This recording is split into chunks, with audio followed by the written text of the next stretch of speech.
Isabelle Perron. Hey, c'est un sujet tellement intéressant, ça.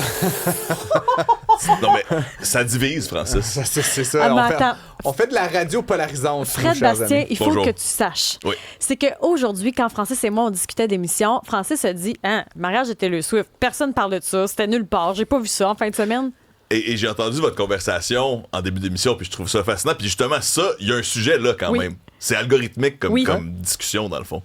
Bon. On parle de Taylor Swift, mais avant de tomber dans Taylor Swift, je voulais faire un lien avec mon sujet de la semaine dernière et ce sujet actuel. Donc, je commence avec mon sujet de la semaine dernière. On a parlé du Comic-Con de Montréal qui a terminé dimanche dernier. Tu t'es déguisé en Taylor en fin de semaine? J'aurais tellement aimé ça, mais Francis m'avait demandé de lui rapporter quelque chose en grand collectionneur. Alors, je lui ai rapporté quelque chose. Mais Isabelle, ne t'inquiète pas, j'ai quelque chose pour toi aussi qui a un lien avec notre sujet d'aujourd'hui. Alors, Francis, bon, toi qui es un collectionneur, entre autres, de Funko Pop, en thème les figurines de plastique, et tu aimes l'excellence aussi, les meilleurs des meilleurs. Alors, je t'ai apporté Michael Jordan, le meilleur joueur de basketball de l'histoire. Les figurines avec les grosses tailles. Voilà. Et toi, Isabelle, je t'ai apporté quelque chose qui a peut-être pris de la valeur en fin de semaine, car c'est un Funko Pop de Travis Kelce. Nouveau mari de Taylor Swift, mesdames et messieurs. Alors, c'est à la fois un souvenir geek et à la fois un souvenir sportif et culturel maintenant, puisque nous parlons de ces fameuses noces. Travis Swift maintenant? On peut. Moi, si je sortais avec Madame Swift, là, au niveau de la fortune, je dirais pas non à la moitié de ce milliard. Ouais, ça va. J'exagère presque. Mais non, puis, oui, vas-y, Isabelle, t'allais dire. Ça vaut pas. Est-ce que ça vaut une fortune, ces figurines-là? Ça ne vaut pas une fortune. Okay, mais peut-être que dans plusieurs années, qui sait, si jamais tu réussis à le faire signer par Travis Kelce, Travis Swift peut-être. Mais non, puis bon, en début d'émission, vous discutiez, là, est-ce que tout le monde parlait du mariage de Taylor Swift ou non? J'arrive avec ma propre épice à cette question. Moi, personnellement, je pense à mon week-end. J'étais à Salut Bonjour week-end. Oui. Je prépare mes sujets pour la fin de semaine. On parle du web, etc. J'arrive le samedi matin, j'arrive avec mes sujets. Et là, mes recherchistes, mes collègues, la responsable du contenu me dit non, on va parler de ce dont tout le monde parle, c'est-à-dire le mariage de Travis Kelce et Taylor Swift. Mais encore une fois, il y a quelque chose d'algorithmique là-dedans parce que, un peu comme Francis et certains gars de la station, on entendait. Ben, moi, j'ai vu cette nouvelle-là passer. Moi, je savais que c'était en fin de semaine que ça arrivait. Mais dans ma tête, il était marié puis c'était terminé là. Mais là, tout le monde me disait non, mon fil au complet est beurré de Taylor Swift. Sans trop généraliser, il y a quand même quelque chose de féminin-masculin un peu là-dedans. Puis on comprend aussi, il y a plein de gars que je connais qui trippent Taylor Swift, mais la majorité de ses fans sont féminins. Mais pourtant, tu sais, quand je parlais, mettons, avec Rémi Villemur ou Max-Émile, ils l'ont vu, même que Rémi a dit « Oh, parle-moi plus de ça, je t'aboute. » Donc, je me dis, est-ce que c'est parce qu'on fouille sur tellement de sites que ça arrive? Parce que moi, je trouve que ça a pris une ampleur au fait de démesurer. J'étais comme là, je suis là, elle se marie, on s'en fout. Ouais. Mais c'est la fameuse clé de la compréhension de ces algorithmes-là, c'est que plus on regarde quelque chose, plus cette chose-là nous est ensuite remontrée. Parce que là, suite à mon week-end de Salut Bonjour, une fois que j'ai trouvé mes visuels à présenter, notamment, je montrais une photo du Madison Square Garden qui avait mis une indication Just Married, TT, Taylor et Travis. Mais là, à partir de ce moment-là, soudainement, Taylor Swift m'intéresse selon Instagram. Là. Alors, soudainement, j'ai des nouvelles publications qui sont passées. D'ailleurs, ce matin même, j'avais une publication de Mark Hamill, qui est l'acteur qui a joué Luke Skywalker, un icône geek, encore une fois, un lien avec le Comic-Con et Taylor Swift, qui disait, il publiait une photo du couple en disant « Hey, félicitations aux nouveaux mariés. Et moi, personnellement, pour un paquet de raisons, j'ai refusé d'y aller, notamment parce que je n'étais pas invité. » Alors, c'est Luke Skywalker. Moi aussi, j'ai refusé, en fait. Qui ne faisait pas partie des 1000 invités prestigieux. Puis je trouvais ça génial que vous ayez aussi le gars des homards. Là, on va au fond de l'affaire à Cube, absolument, qui a fait. Ça aussi, ça fait le tour du web. Il y a une certaine fierté québécoise là-dedans.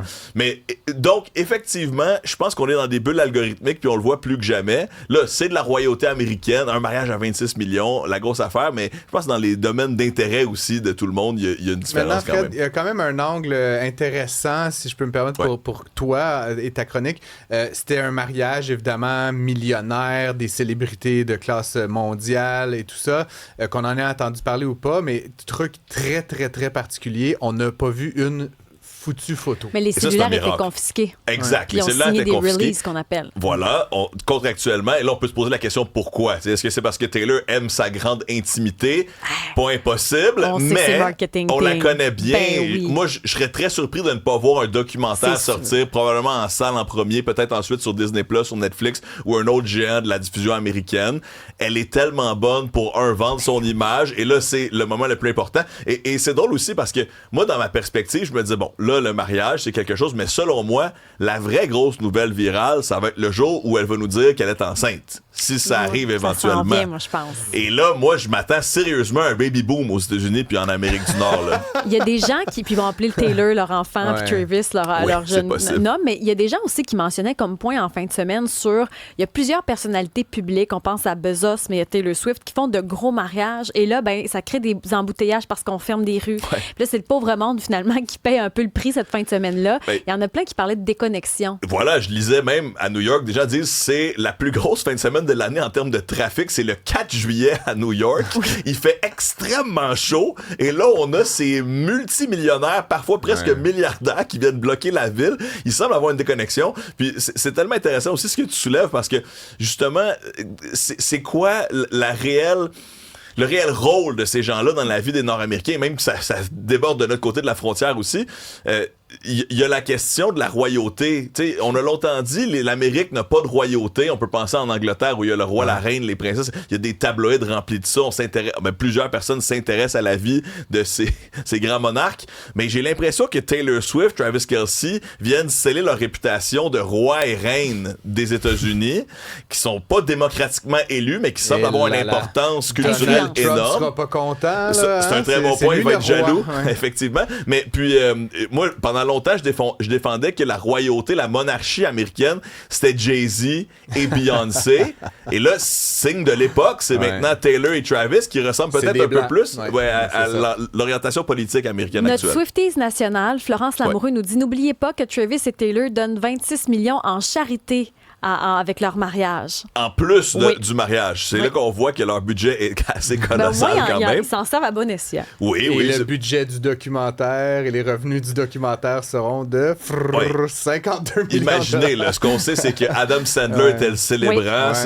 Paul McCartney a chanté. Juste ça, en soi, les gens sont prêts à payer pour le voir, sans compter leur amour infini qu'ils ont pour Taylor et son nouveau chum, son nouveau mari, dois-je dire maintenant. Alors, vraiment intéressant à suivre. Puis aussi, juste un petit parallèle, tu vois à quel point il y a des effets de deuxième ordre, parce que oui, les gens sont abonnés à Taylor, mais là, on voyait plein de vidéos et de photos AI là, générées par l'intelligence artificielle. Donc là, dans un monde où on a réussi à convaincre tous les invités de ne pas faire fuir, de ne pas fuiter les images, là, on se met à inventer les images, ce qui permet à ceux qui aiment attirer l'attention, peut-être d'aller chercher encore plus d'attention. J'entendais une collègue Florence, qui est une grande fan de Taylor Swift, qui disait, moi, je voyais plein de photos générées par l'IA sur mon cell, mais la raison pour laquelle on en voit de plus en plus, surtout dans le cas de cet événement-là, c'est parce que on a envie on est curieux, on veut savoir à quoi ressemblait le mariage. Alors, on voit la photo passer, puis on se dit, est-ce que ça se pourrait que ça soit une vraie photo? Mais juste le temps passé à analyser la photo, ça fait qu'elle reste fixe dans notre téléphone. Notre téléphone, les applications comprennent qu'on passe beaucoup de temps sur cette photo-là, et la conclusion, entre guillemets, du robot, c'est de se dire, j'aime ça, je vais lui en remontrer. Alors là, il y a d'autres images AI qui vont s'afficher sur le téléphone en question. C'est pour ça que j'ai plein d'images d'araignées en ce moment sur mon feed. Moi, j'ai une phobie extrême, puis on n'arrête pas de me présenter des dolomèdes, puis je comprends pas, mais ça doit être parce que je passe... Tu les regardes, t'es terrorisé, on te les remonte. Tu sais qu'il y a toujours moyen, peu importe l'application, de cliquer sur les 3 petits points et de dire, je ne suis pas intéressé par ce contenu. Il y a des bonnes chances que l'algorithme comprenne un peu mieux que tu veux pas le voir, puis là, tu vas te sortir de cette boucle sans fin. Un peu d'hygiène dans son feed. Il nous reste 1 minute, Fred. Netflix, qui sort plein de nouveaux contenus constamment. Moi, je suis un grand fan. J'aime ça découvrir de nouvelles choses, mais ce qu'il constate, en fait, c'est que les gens regardent souvent une première saison, ils adorent ça, et quand la deuxième saison est dévoilée quelques années plus tard... C'est souvent pas bon.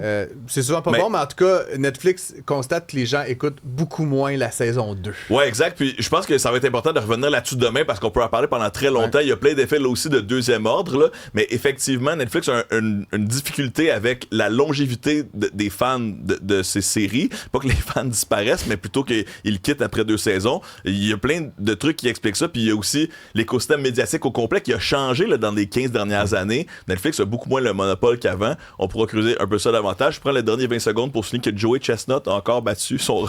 il n'a pas battu son record, mais a gagné le concours de hot dog Nathan's. Ça a toujours lieu à chaque année l'été. Là. C'est celui qui mange le plus de hot dogs. C'est toujours le même qui gagne. Il en a mangé 66 en 1 heure. C'est dégueulasse. Il faut que ça sorte un moment donné, ça. C'est important.